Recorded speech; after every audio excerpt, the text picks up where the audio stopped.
Welcome, ladies and gentlemen, to Commodity.TV and a new edition of our online interview TV series. We want to get an update today from Gold's Terra Resources, and Gerald Panneton, the CEO, is here with us. Gerald, good morning to Canada. How are you? Good morning, Jorgen. Good to see you. Great to see you. Thanks for taking the time. I'm a shareholder of the company. I have to disclose that upfront. And I must say, you just released a very interesting press release. Before we talk about the drilling and how things are going, you are doing a partnership joint venture with Midas Minerals, and this is solely for the rights for lithium and rare earth minerals, which are covered in approximately 545 square kilometers within your land holdings in Yellowknife. How did that come? I like the idea that you can do your things and you are getting money for the other stuff. That's great. I think I think you have to thank many people for that. The main reason, first of all, we're a gold company exploring for gold in one of the premium districts in Canada.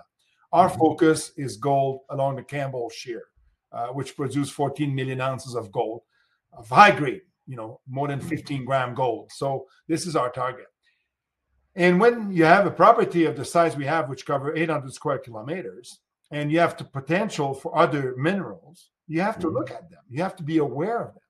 And our company decided, after being requested for interest in our land package for lithium and rare earth or critical minerals, we decided to listen to those people in the first quarter or in the first couple of months of the year. And as Australian company are quite ahead of us on the lithium. I'm a geologist. I know exactly where lithium sits on the periodic table, but I'm not an expert in lithium. I don't have the contact for treating industrial minerals.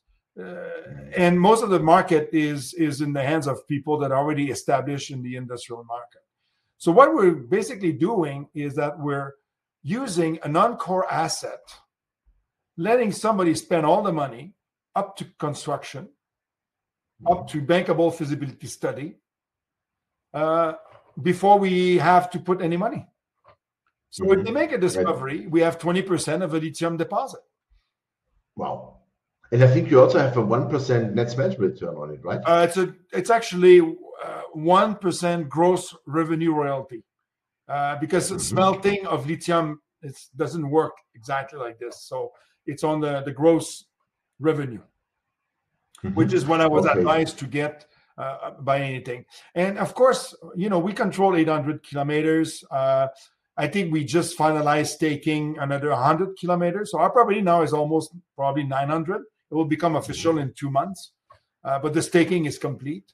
And if they have discovery of pegmatite, which already exists in the area, we will indirectly benefit from that in cash payment now, in share of the company. So if the company market cap goes from $20 million to $200 million, where we do a 10-bagger on our 2 million share. I like the idea, definitely. That's fantastic. How long do you guys know? This is realizing a benefit with a non-core asset without changing our focus. Yeah, and that's also important that you're not changing the focus. How long do you know? How did you discover that you have that lithium rare earth, let's call it battery metals possibility? The pegmatite, there's more than 100 pegmatite on our property. Okay, wow. And there's a company actually called Lift that is somewhat to the east of Yellowknife, who has a market cap of $300 million on known pegmatite. So we know that the potential is huge. There's also a lot of surface area that are completely in a withdraw environment, which limit the exploration of lithium. So what's left for lithium is almost all stake in the area. Okay, super. And that means you don't have to spend any money, that's what you said, until a bankable feasibility study is done. And then afterwards, you have to if we are a 20% partner in an 80% situation, definitely we will have to come up with our 20% share of the project if we feel it's viable. And if we don't, we can always sell it. We can always add another gross revenue royalty. There's enough mechanisms in the deal to protect the shareholder value of the Gold Terra shareholders. Okay, super. That means you have all options on your side. Oh yeah. Like, for example, if he ever decide not to go to 80% and stop at 51, and he doesn't want to do anything anymore on those, and it's only on the rights of lithium and rare. Basically, if it goes back and he doesn't want to go to 80 and you want to stop, the property revert 51.49 to advantage. So we became the operator. Okay, perfect, super. Yeah, then let's talk. How's it going with drilling? What's going on your properties? Because I have a feeling that you want to do a new resource estimate soon, right? Well, we always want to update. It's an interesting thing. You know, it's people sometimes said you should not put a resource out because you're going to get hammered. Well, that's because you've promote the company and the resource too big, and when you put it out, it will go down. But in our case, we're so undervalued with almost 2 million ounces that the value of our property is to keep updating the resource to show the progress of our drilling. I think it's a good mark. It's a good transparency of not being scared of putting a resource every year. Because I know a shareholder told me that last week in Zurich. He said, I wouldn't put a resource out. I said, well, it depends. I can name you some company that I would definitely not put a resource out because I don't believe their market cap. But our market cap is so low at $10 an ounce that I'm not worried about it. I mean, we're already at the bottom. And so whatever we found, and that's our focus, was to focus again near surface. You see, the Con mine, basically, south of the Con mine, is very important because we already have 540,000 ounces over about 1.5 kilometers south of the mine. And what we can find, we can maybe get it to 1 million ounces with time. But what we're doing also this currently is we're just releasing, and we've talked about the depot. We're going down plunge at the deposit. And the drill is set up at start drilling. And this could change because the target below the mine is quite impressive. It's like, think about it, it's like the vertical extent of the Campbell Shear at the Con mine and the Giant mine is 13 million ounces together. And we're drilling right underneath. Wow. And if you look at mining in Canada and you look at, for example, La Ronde mine in Quebec, which is Agnico Eagle's ownership, goes down to 3.4 kilometers below surface. RTM deposit has a vertical extent that we don't know when it stops. It could be 4 or 5 kilometers. These are very strong, big shear zone that have a huge extent vertically. And we believe that we can find gold below the deposit, and we can find up to maybe 1 or 2 million ounces, maybe more. It's just a matter of using the first hole, what we call the master hole. And from that master hole, and very importantly, we're not doing this without a good thinking and a good approach. The shaft, the Robertson shaft, sank in the 1975-76, goes down to 1,900 meters elevation, almost 2 kilometers below surface. So we're doing these all below the shaft, knowing very well that because we have a shaft already existing, we have an access. So that means you can use you can use the shaft shaft drill from underground? No, we cannot use it now. But if we were to find 2 million ounces, that shaft will become very important because it's been sink all the way down to 1,900 meters. And the cost of sinking a shaft like this is more than 120 million US.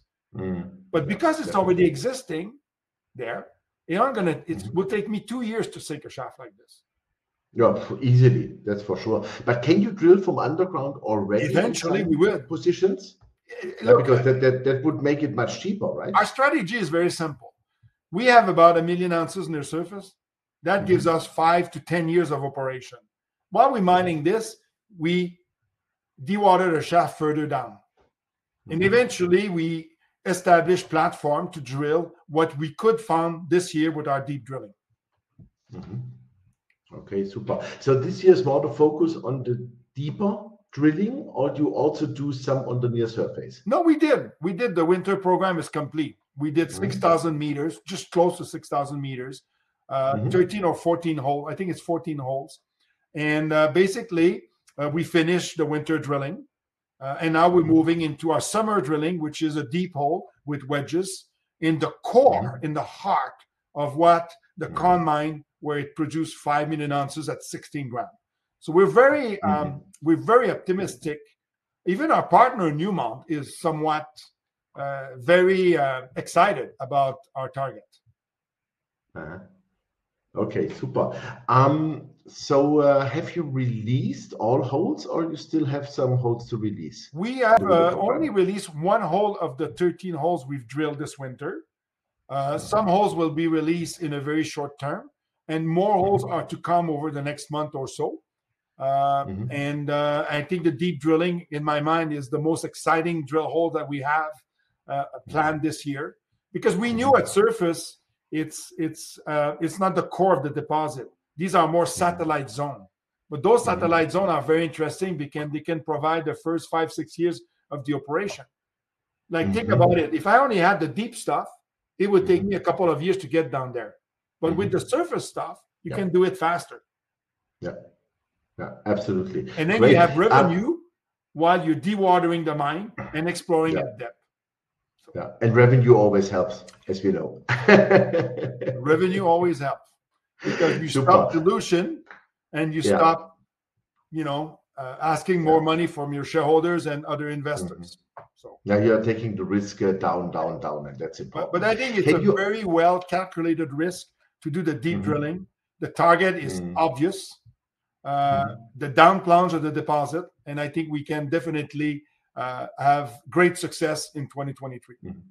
Super. Can you also comment shortly on the new high-grade zones in the Mispickle area and the North Belt? Because that looks also really interesting to me. If I had the problem with the current market, which we have to adapt to, is not having the money supply enough to do what we want to do. Our property is not a lack of target. This Mispickle new zone, zone 14, is 33 grams over 3 meters. We only have one hole in it. It's open in all directions, north, south, depth. We would love to be back there this winter, but we had to focus. The Con mine or Mispickle. The Con mine can give me 2 million ounces. Mispickle, zone 14, maybe 500,000 ounces. But it's a real target. It's a target to go back. And hopefully the gold market gets better in 2023. And we go back there next winter, because this is when you should drill it. It's in the winter. Because the winter allows you to drill from many different platforms along the frozen beach. Okay, super. So that sounds to me like a really compelling story now, and it was already before. But what I also found interesting, you also found visible gold here in that whole 14. I think that's a very good sign. This area is very highly gold mineralization, free gold. There's still a little bit of arsenic because we're hosted in sediments, so there will still be a bit of arsenic or arsenopyrite that we see in the sulfides. But mainly, this could be a very good free milling. One of the things you have to realize also, below the Con mine, below 1,000 meters, what you have is free milling. When NERCO was operating the mine in the 80s, late 80s, the recovery was 95% through a gravity circuit and flotation circuit. And they were able to achieve 95% because the deposit changed from being slightly refractory at surface above 1,000 to completely free milling below 1,000 meters. That's why the target of the deep drilling is very interesting for that reason. I look forward to the next interview after we release some of our progress on the deep hole. Yeah, absolutely. We definitely have to talk about that there. So when do you think the next news, the next 2-3 weeks? Is that something you would say? News comes out when they're ready. So you just have to watch the tape. They come when the press release is ready and approved. The text, all the news release with on the Con mine needs to be approved by Newmont. But definitely, we will have news on the tape over the coming near future. Okay, super. Then I look really forward to that. Thank you very much for that update. I think it looks really terrific. Thank you. Wish you all the best, and I have a good feeling that we talk soon in May. Hopefully we talk. Yeah, I look forward to Yeah. talking in May again. Thank you so much. Super. Thank you. Thank you very much, Gerald. Thank you. Yeah, ladies and gentlemen, that was Gerald Panneton, the CEO of Gold Terra Resources. And yeah, you heard it. Now, in addition to the gold comes battery metals. It's lithium and rare earths. But the company has not to pay for, even they get $1.2 million for this. And also they get a share in the company, and they are holding up to 20% still then in the company, and 1% net smelter return on that. And they do not have to spend any money until the bankable feasibility study. That is great. So they can really focus on their high grade gold, on their exploration program, on the summer program, which is now starting. And you heard it, only one hole was released so far from the winter program. So I look forward on the next holes, which will come out hopefully then in the next weeks. And we will report on that, and will of course talk then to Gerald again. Check out Gold Terra Resources. I'm a shareholder already. You should be maybe do that too soon. Thanks for watching us, and bye-bye from Switzerland.